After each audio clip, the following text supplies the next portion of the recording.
It's no secret that I'm a fan of Crimson Desert. I love its open world and the sandbox approach it takes to presenting Pywel as a place brimming with possibility for those who figure out how to meet it on its terms. I absolutely love its combat, especially once I got Damien some cool gear and a few upgrades. And I've been having a blast building up my Greymane camp to be at its absolute best. I've caught myself staring slack-jawed at every view the Abyss has to offer, and scratched my head as I tried to solve each piece of complex machinery that powers it. That last part is what reminded me of my days back on the PS3, in a world where my video games didn't bother with holding my hand as much as the ones on offer today do. My protagonists weren't as chatty, often suffering alongside me as we tried to figure out a way forward in a game that stubbornly stood in our way. Of course, I was never truly alone, as the internet was always at my side, helping me find other players who were there for the very same reason. Crimson Desert brought it all back, making me do something I hadn't done in years. I had a device close at hand with Google readily available as I made my way across Pywel. It's a special callback to the days of engaging with a community of players, exchanging solutions to problems that we were facing, while giving our fellow players who managed to offer those solutions the respect and validation they were due. Pywel reminds me of a time where even single-player adventurers could have online communities form around them and thrive. Their players always ready to lend a helping hand, or a shoulder to cry on when things got too difficult. Crimson Desert makes every Greymane who's playing it a part of that very adventure. But how has it managed to do that in a world where games such as this one can largely be enjoyed alone? Well, join me as I take you through the multiple tabs this one has made me keep on opening up in my brain as I continue to play it. A sense of mystery and intrigue. I kinda found it odd to be playing a game that had me look up guides this quickly after Elden Ring gave me a humbling reminder that all of my snooping skills weren't enough for me to see absolutely everything the lands between had to show me. But here we are, a few years later, courtesy of how jealously Pywel chose to guard its secrets. It's not because its puzzles and secrets were broken, but because they were just there with very opaque clues, and the game refusing to whisper helpfully in my ear as other titles do. So many games from back in the day had me doing just this, and those guides were indeed the inspiration for me writing about video games today. Skyrim immediately comes to mind. That was so thoroughly overwhelming with its systems that I honestly needed to make sense of it all by asking players with more experience than me. Any of the Souls games at that point were the same, and I'd say they continue to be a gold standard when it comes to hiding secrets.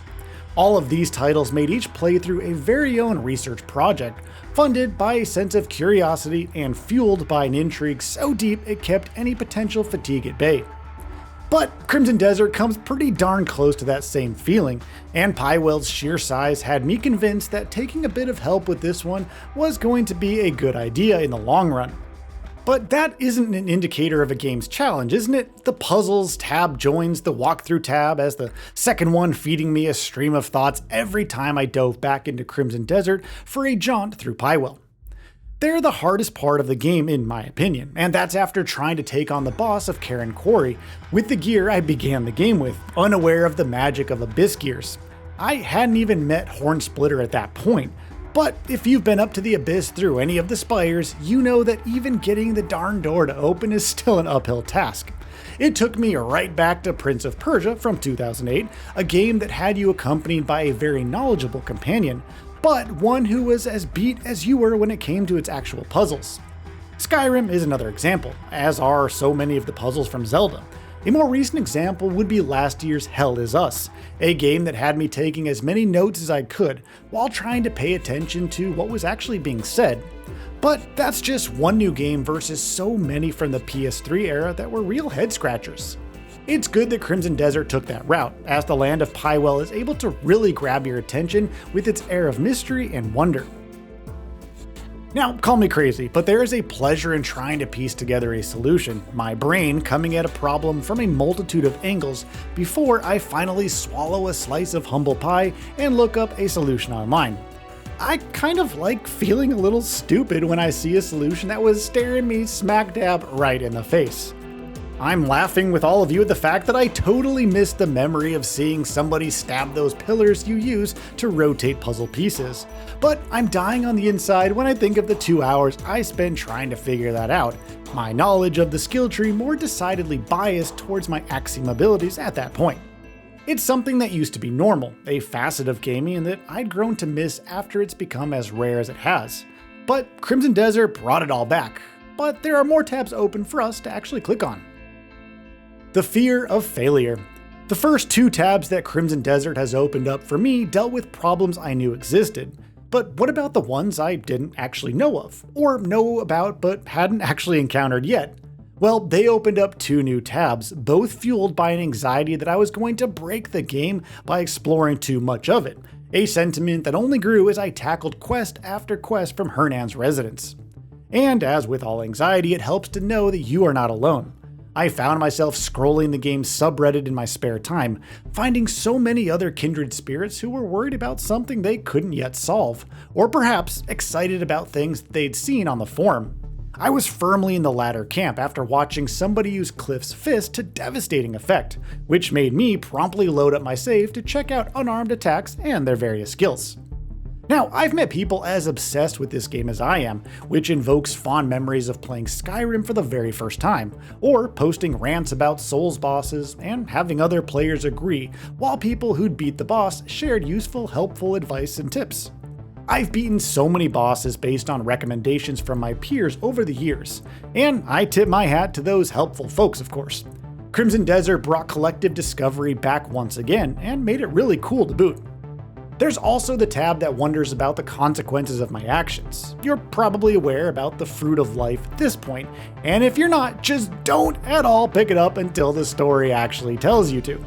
I learned that the hard way after, yes, I picked it up, the sense that it looked important, prompting me to take a break and learn from my fellow Greymanes that I had just bricked a quest. I considered a new playthrough, yes, but after 80 hours of diligent exploring, I've since decided to eat the loss and watch a YouTube video instead. All of the PS3 era games I've talked about had that sense of a first playthrough being one where you learn the ropes, and your second one being the full experience, where you come at the game armed with all the knowledge of its systems that you need to make it work in your favor. You tested its boundaries and learned from them the hard way before joining the community and obsessively looking up discourse around the game. Well, my phone's screen time has seen a drastic uptick since Crimson Desert came out, and no, it is not a coincidence. Its magic comes not from certainty, but from the possibilities Pywel offers to those who look to conquer it instead of just merely exploring it. Which brings me to the final couple of tabs in my brain when I play it. Stubborn and proud Greymanes. Conquering Pywel is a great initiative, but executing that in Crimson Desert's early days were quite the challenge. Its pre-release and release builds had their own problems, and yet the gaming community persevered through it all, belting out solutions to tackle both the game's challenges while also trying to solve individual problems. I got my legendary horse after a very helpful tip that made the entire taming minigame a whole heck of a lot easier than trying to tilt my thumbstick away from the wild horse as it tried to throw me off. Yet another video guide helped me solve a puzzle a text-based one couldn't, thanks to the description going above my head and not really helping me find what I was actually looking for. On another occasion, I was convinced that I was locked out of completing an important Abyss puzzle, the one that would allow me to begin using elemental attacks. I spent a lot of time looking up different ideas until the suggestion to just visit my camp and try to find lost items there finally pointed me in the right direction. The Frost Mantle is a very important part of my take on Kliff now. It's probably easy to tell that Crimson Desert has become an obsession of mine at this point. I take that as a compliment, as the final tab the game has opened in my brain is one that's just a banner of flashbacks to a time when I was more curious and less efficient in my games. A heady combination that could lead to disaster, yes, I'm looking at you, Witcher 3, just as often as it could lead to some incredible moments. The hours spent on that high-level early boss in Neo 2 immediately comes to mind for me. Pywel doesn't just transport me to another reality from time to time, it sends me several years back into my own, when I could pull an all-nighter on a game that really deserved it.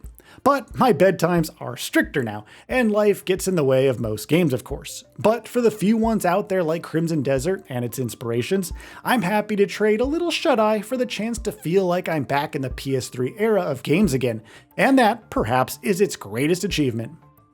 So, what are your thoughts on this? Go ahead and share them in the comments below. And if you like this video, please subscribe to the channel and enable all notifications by clicking the bell icon to get new video updates. We upload every day and would really appreciate your support. Thanks for watching.